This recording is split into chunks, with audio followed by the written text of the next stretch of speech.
On this episode of China Uncensored, how the cure for malaria almost wasn't. Hi, welcome to China Uncensored. I'm your host, Chris Chappell. So what do you think of when you hear secret communist plot? My guess is it's probably not Nobel Prize winning cure for malaria. In fact, maybe you didn't even know there was a cure for malaria.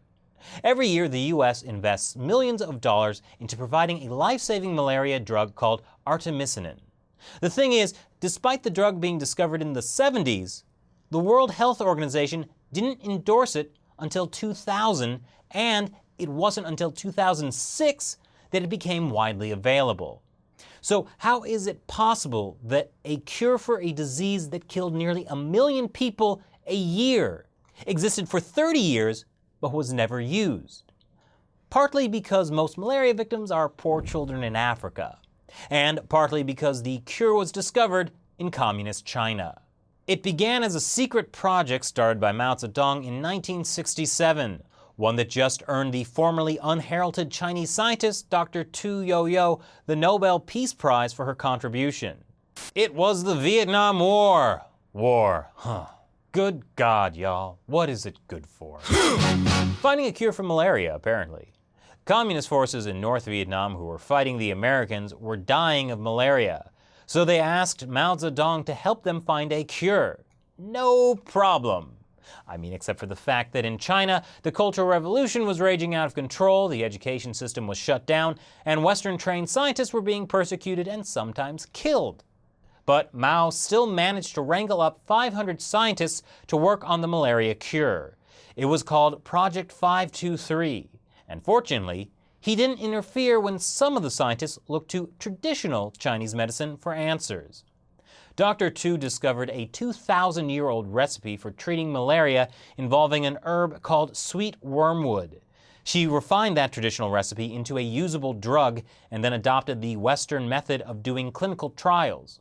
For human experiments, she tested it on herself first to see if it was safe. Patients with malaria were cleared of the disease in about a day with no major side effects. Meanwhile, the anti-malaria drug being developed in the West was less effective because in addition to treating malaria, it also caused nightmares, paranoia, and may have driven several Special Forces soldiers to go insane, making them kill their wives. So why didn't this traditional Chinese cure become available? Maybe it was the fact that Mao died and China spent decades in political turmoil.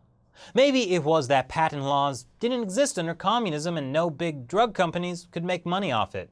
Or maybe it was because Dr. Tu was never elected to the prestigious Chinese Academy of Sciences because most of those positions were filled by phony scientists, many of whom held high government titles.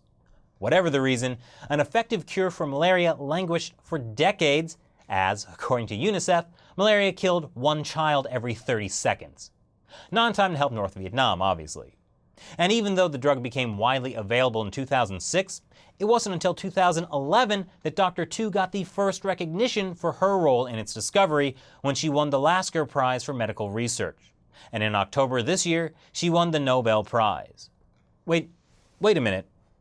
I think I'm learning a lesson. That maybe when the East and West work together in harmony instead of attacking each other, it's like things can be good or something? Nah, I lost it. But maybe you didn't. Did you learn a lesson? If so, leave it in the comment section below. And if you aren't, subscribe for more episodes of China Uncensored. Once again, I'm Chris Chappell. See you next time.